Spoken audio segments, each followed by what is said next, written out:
दुर्गा सप्तशती देवी महात्म्य कथा अध्याय 1. फार फार वर्षापूर्वीच्या काळात ज्या ज्या घटना घडल्या आहेत त्या त्या घटनांची माहिती प्रत्येक अध्यायात दिलेली आहे. देवावर अनेक वेळा अशी संकटे आली की त्यांच्यापुढे देवांचा निरुपाय झाला. अशावेळी त्या संकटांचे निवारण करून देवांना यश देण्यासाठी, दुष्ट राक्षसांचा संहार करून त्यांचे समूळ उच्चाटन करण्यासाठी त्या रणक्षेत्रावर अवतीर्ण होऊन देवीने किती अद्भुत चमत्कार करून देवांना विजय मिळवून दिला ते हा कथासार वाचल्याने आपणास संपूर्ण कळते. देवांनाही संकटातून मुक्त करणाऱ्या देवीची कृपा आपणास लाभावी म्हणून हे कथासार अवश्य वाचावे. तो द्वापारयुगाचा काळ होता. त्यावेळी नैमिषारण्य नावाचे एक अरण्य होते. त्या अरण्यात एके ठिकाणी शौनक व इतर ऋषी जमले होते. त्या ऋषींमध्ये अनेक जण वेदशास्त्र संपन्न होते. ते मुनी सुताला म्हणाले, हे सूत, तू प्रत्यक्ष महर्षी व्यास यांचा शिष्य आहेस.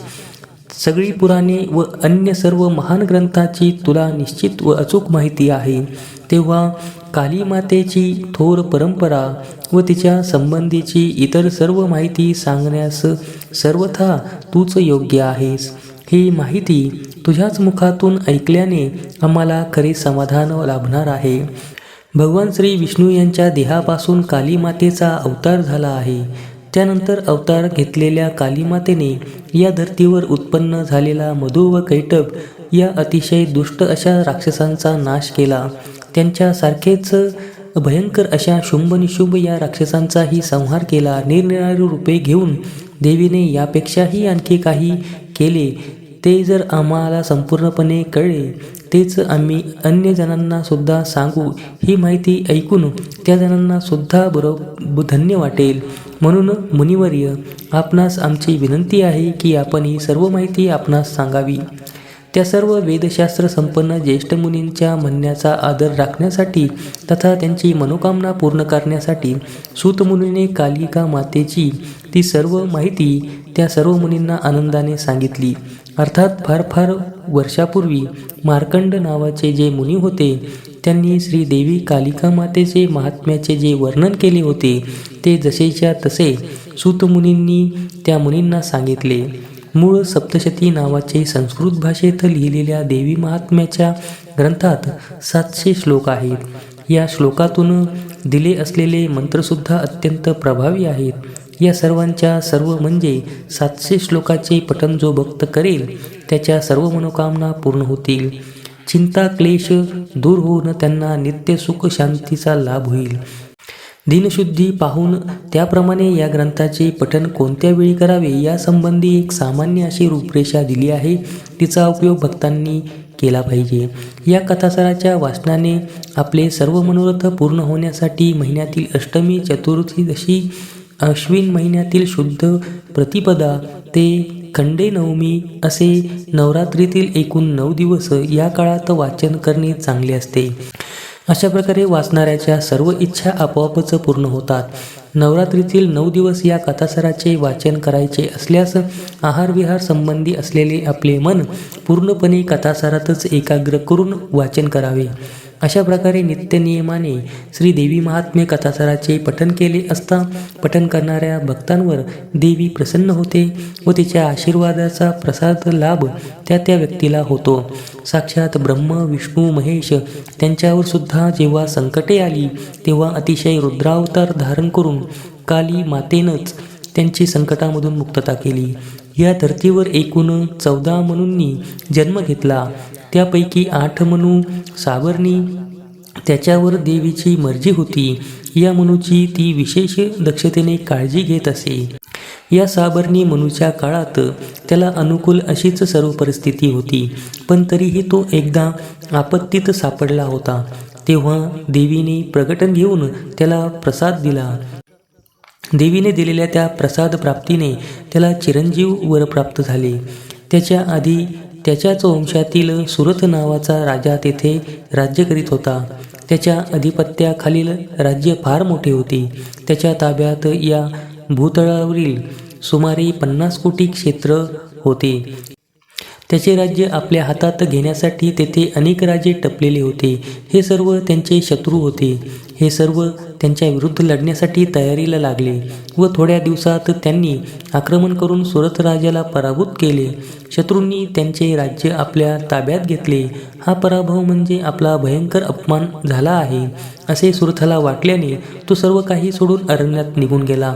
तो अरण्यात गेला तरी शत्रूंनी आपले राज्य बळकावले या गोष्टीची त्याला होणारा मनस्ताप काही गेल्या कमी झाला नव्हता. त्यामुळेच तो अष्टोप्रहर रात्रंदिवस बेचैन असायचा.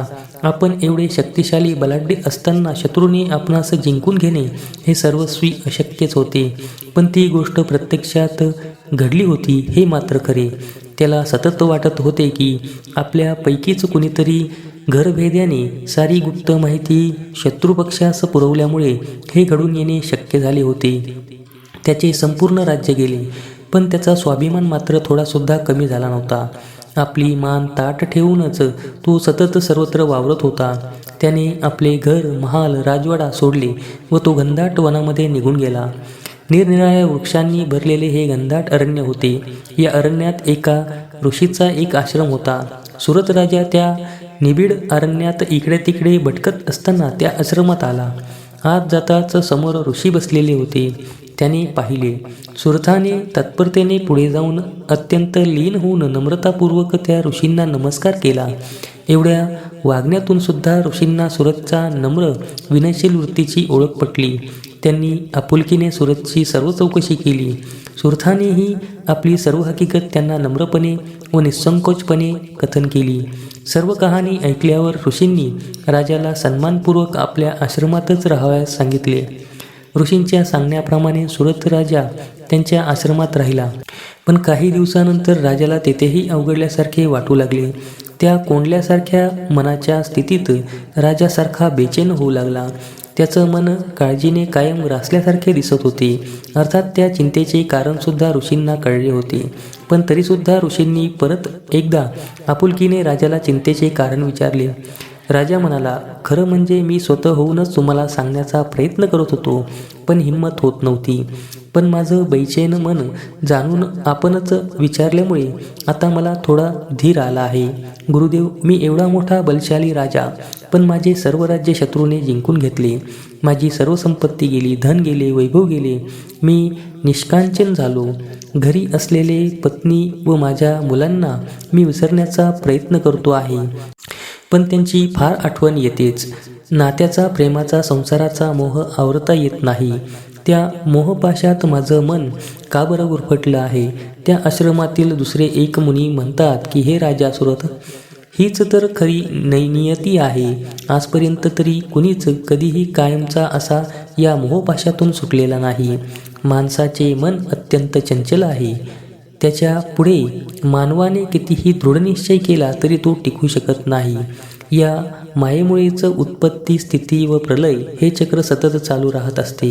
ही माया म्हणजेच श्री शंकराची किंवा देवीची माया असे समजले जाते. ती गरिबापासून श्रीमंतांना, अबालवृद्धांना, राजापासून रंकांना सर्वांनाच आपल्या पाशात जखडून ठेवते. या पाशातून मोकळे होण्यासाठी ती माया ज्या देवीची आहे त्या देवीलाच प्रसन्न करून घेता आले पाहिजे, तरच तिच्या कृपेने माणसाची यातून सुटका होते. पण साक्षात देवीला प्रसन्न करून घेणे ही गोष्ट आपल्याला वाटते तितकी सोपी मात्र नक्कीच नाही. देवी प्रसन्न होण्यासाठी आधी देवीची यथासांग पूजा करावी व नंतर प्रसन्न चित्तानेच शुद्ध मनाने जप करावा. जप करताना इतर कोणाशीही कोणत्याही कारणाने काही बोलू नये. जपाच्या काळात आपले खाणेपिणे, हिंडणे फिरणे म्हणजेच आहार विहार या सर्व गोष्टीवर नियंत्रण ठेवावे. स्वच्छ व शुचिर्भूत कपडे अंगावर धारण करावेत. देवीसमोर नंदादीप तेवत ठेवावा. मनावर संयम ठेवावा. अशा प्रकारे स्वतःवर नियंत्रण ठेवून त्या मायावती देवीचा जप 1,00,000 वेळा करावा. जप झाल्यावर ब्राह्मणास भोजन घालून यथाशक्ती दक्षिणा द्यावी. अशा तऱ्हेने जपाच्या उपक्रमाची सांगता करावी. सप्तशती या देवीच्या चरित्र सांगणाऱ्या ग्रंथात 700 श्लोक आहेत. या श्लोकांना आधारभूत करून अधिक प्रभावी होण्यासाठी व नेहमी शांती प्राप्त होण्यासाठी महर्षी व्यासांनी मंत्रवेद सांगितला आहे. त्या जपाच्या सोबत हा मंत्रही म्हणावा. तो मंत्र खालीलप्रमाणे आहे. ज्ञानीनापपि चेतांसि देवी भगवती सा बालादृकृष्य मोहाय महामाया प्रयच्छती. हा जप स्वतः करणे काही कारणामुळे शक्य नसेल तर आपल्या कुळाच्या पुरोहितास बोलून त्याच्याकडून हा जप करून घेतला तरी चालेल. असा उपक्रम करण्यास त्यावेळच्या पंडितांनी सांगितले होते. तेच त्यांनी राजा सुरथ यास सांगितले. मुनींनी सांगितलेली ही सर्व हकीकत राजा सुरथने व वैश्याने मनापासून शांतचित्ताने श्रद्धापूर्वक ऐकून घेतली. त्यानंतर त्यांनी पुन्हा मेधा ऋषींना विचारले की मुनिवर, ही महामाया कुठून उत्पन्न झाली यासंबंधी कृपा करून आम्हाला विशद करून सांगावे. तसेच या महामायेचे स्वरूप कसे होते हे जाणून घेण्याची आम्हाला उत्कट इच्छा आहे.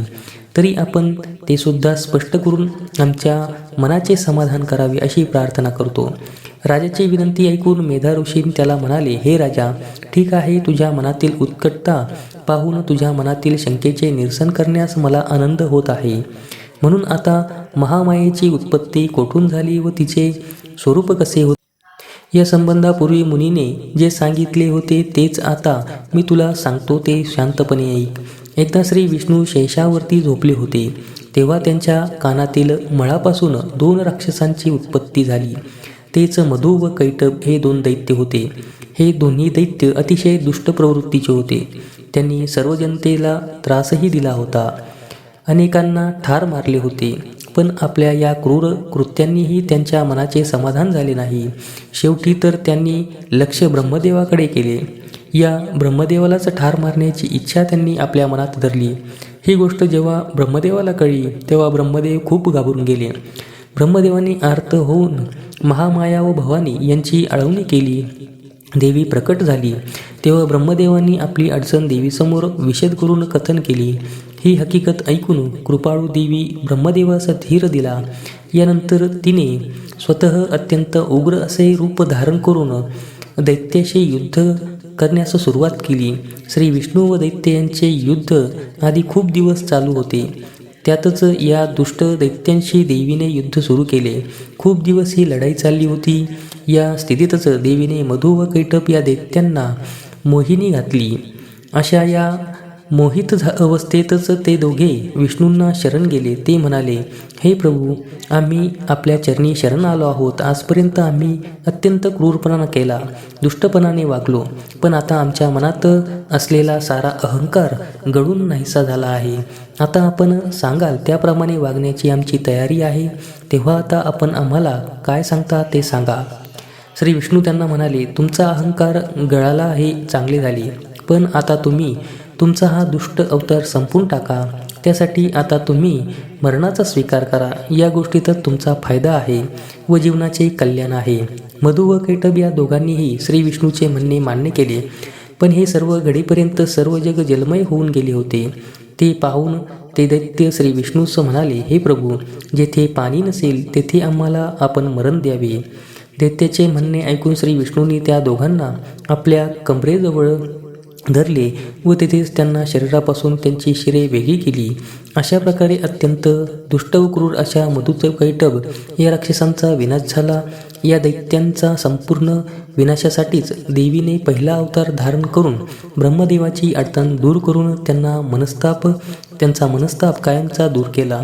अशा प्रकारे देवी महात्म्याचा पहिला अध्याय येथे समाप्त झाला. धन्यवाद.